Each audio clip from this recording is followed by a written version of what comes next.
It's another edition of the UTPA Men's Basketball Show. My name's Jonah Goldberg, and this is the one and only head coach of the UTPA Bronx, Dan Hipsher.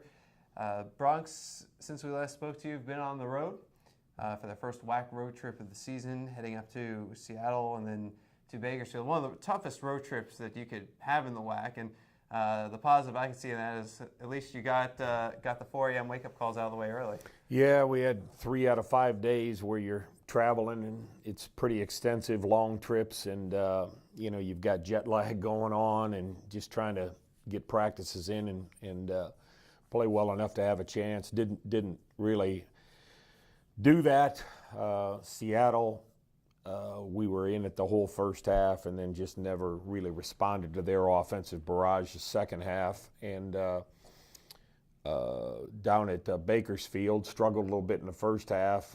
Again, I think it was 17-18 all, and then they go on a 24-5 or 6 run, end up 15 at half, and then we got it back in the second half. But tough road trip, and a lot of it again about the way we're playing and what our personnel is right now, as much as anything. So got to respond and find a way to get out of it.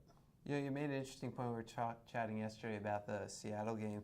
They hit 11 threes, 9 of them came in a span at the start of the second half, but it's not like they were just shooting open threes. Like, they were making tough shots. No, we were in man-to-man, or actually, to be honest, we're in triangle and 2 a decent amount of that time on the 2 guys that were making shots with a zone behind and man-to-man coverage on them.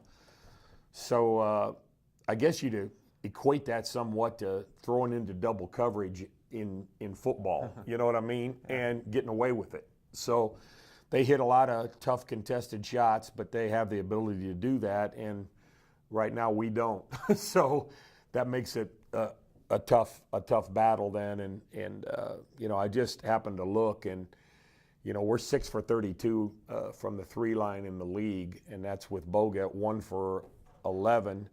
And Gennari shooting below his norms at 4 for 13. So that makes it difficult, and that's with 1 home game and 2 road. We also didn't shoot well at home that game. So it's right now. We've got to find a way to score the ball and get a little more confident shooting the ball, and those 2 pretty much have to be the ones doing it.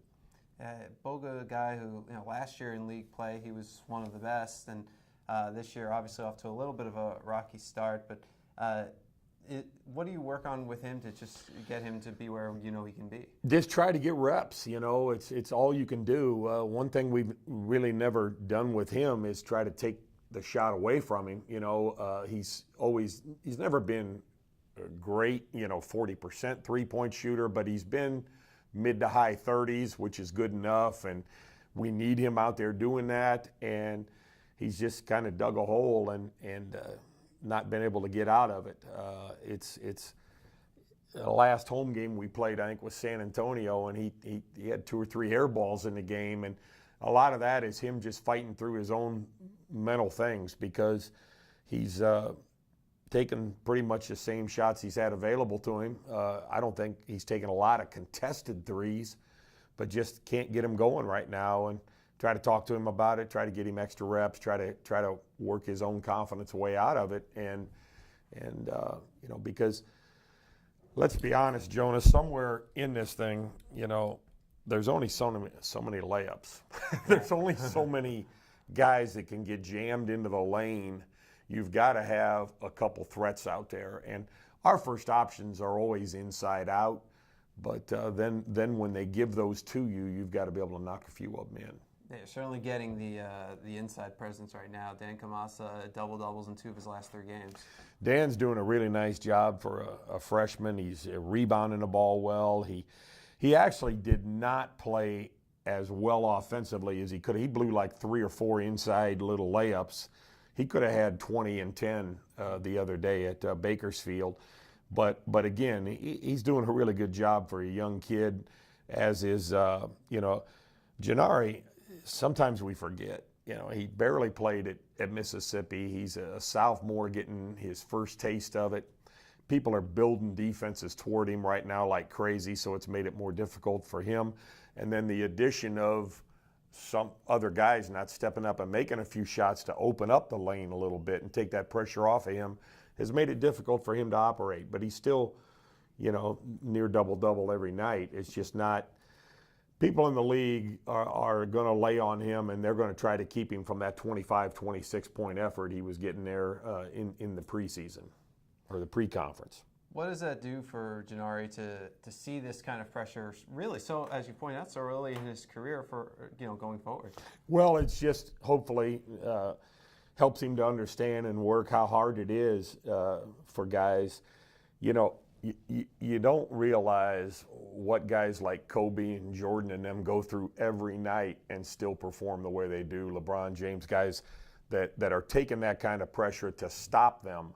And how important it is then for the John Paxsons and Steve Kerrs and guys, Robert Ory's with the Lakers, to stand out there and make that open shot because of the double coverage that's happening on those guys. So, it's a blend of both. It's a growing experience for Gennari and for our team. Oh, we started to score on that Bakersfield game. That was a game that's a little different than the previous couple. Down big early, which gave you the opportunity to come back, pulled within 6 late.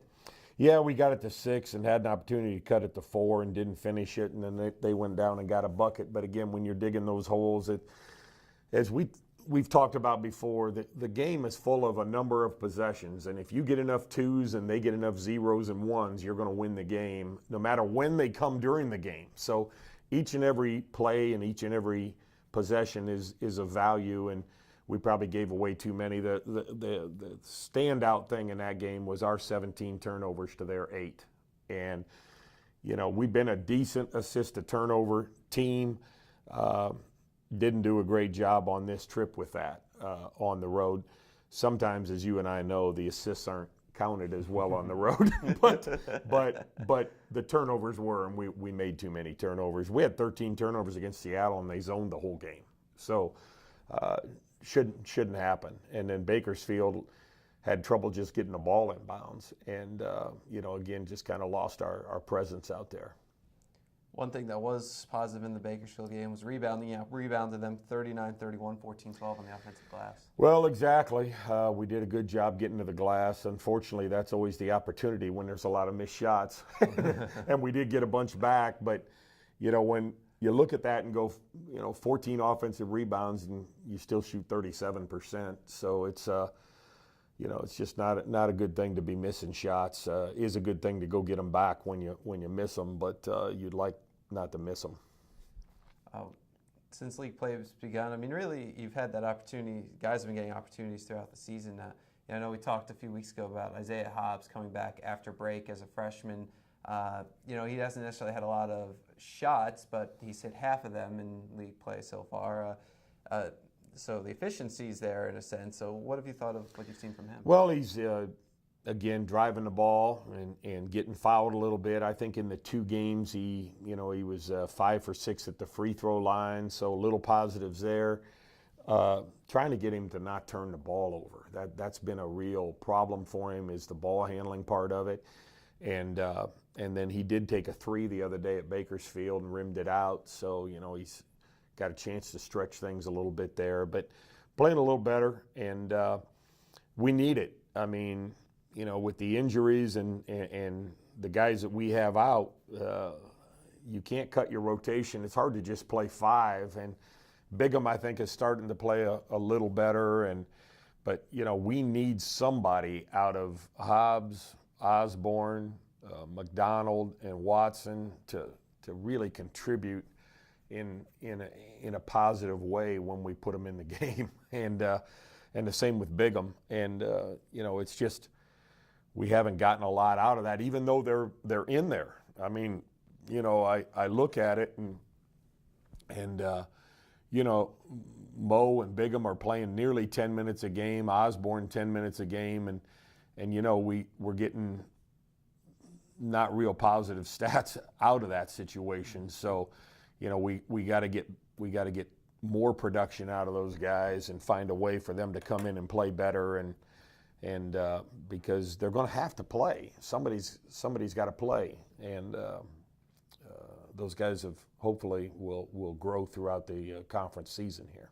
Yeah, you've rotated a little bit throughout that fifth starting spot as well. We've seen Watson start a few times, and sometimes when he's out there, he might run the offense, and Boga moves off. I know it's a little different in a motion, but what have you thought about that look? Well, it takes Boga off the ball and gives him a chance to cut and move. And unfortunately, that hasn't done well with scoring, but I think it's good for us. Watson's assist to turnover is pretty good, and Boga's always has been pretty good. But right now, I think Watson's 11-7, Boga's 4 assists, 8 turnovers, which is, again, not in his realm, and he's going to have to play better if we're going to play better because, again, without the addition of Rabigui and then Equinabe and Sean being out, it puts a lot of pressure on certain guys to play and play well.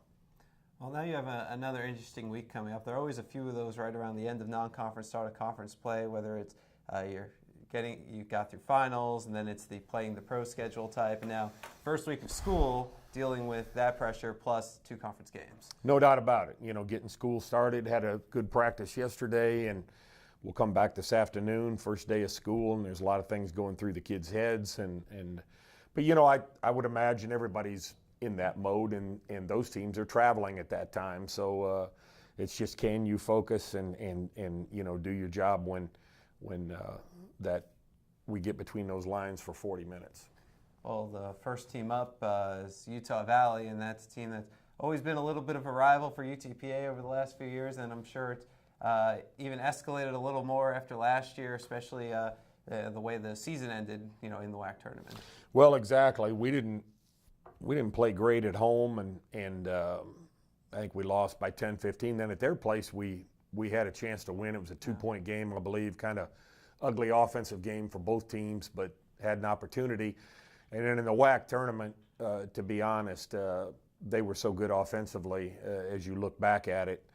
I mean, it was some 80% in the first half making shots. I mean, even Dick walked down after the game and goes, I've never seen anything like that. It's like, we can't do that standing out here in the gym open, you and I, So it's like, that was their night. And then we crawled back in the second half, if I remember right, and got going. But that onslaught the first half with their shooting was incredible. But you know what? That's what shooters do some nights. Well, it's a little bit of a different team this year. 2 of their top players, Holton Hunsker, Ben Aird, are graduated. So what can you tell us about this Wolverines team now? Well, same thing, though. Scrappy, tough bunch. The 3 and 4 men, I can't think of their names. Bernil and the Nelson are both veterans off a good team last year, being asked to do a little more. Bernil's been a real thorn in our side. He transferred in from Utah State, had 2 or 3 great games against us last year. He's a hard guard. He's got skills. He can drive it. He can shoot it. And then Nelson is like a stretch 4 that's a pretty good athlete. And again, he pulls our 4s out of the lane and opens up the lane. So they added another transfer, I believe, from Utah State at the guard spot, a good driver, and had a really nice win to open up the season against Seattle. But got in an offensive juggernaut game in the Grand Canyon game, and I think they lose like 83-78. So that makes it a little tougher, again, if we get into that kind of a game. And then Grand Canyon, what do you know about them so far? Well, I mean, they're 9-5 or 10-6, something like that. Have played an exorbitant number for our league. They've played a ton of home games and been a very good team. They beat New Mexico at home. Had a good win just in the conference at Utah Valley. They're 2-0, I believe, right now, going into New Mexico State. Undersized a little. They lost that good big kid last year, and he was really a tough guard for us. But they added a transfer from Washington State and a transfer from Northern Arizona that was their leading scorer. That 2 guards that are really doing a good job, Russell and Woolridge. So it'll be a battle, and then Alexander's always a threat, the 6'9" perimeter player. So they're a very, very skilled team and doing things right and doing a good job. Broncs are home Thursday at 7 p.m. against Utah Valley. And then Saturday at 7 p.m. against Grand Canyon. To get some more information, you can log on to UTPABronx.com. He's Dan Hipsher. He's the head coach of the UTPA men's basketball team. My name is Jonah Goldberg. We'll be back with you next week. This is Bronx Basketball.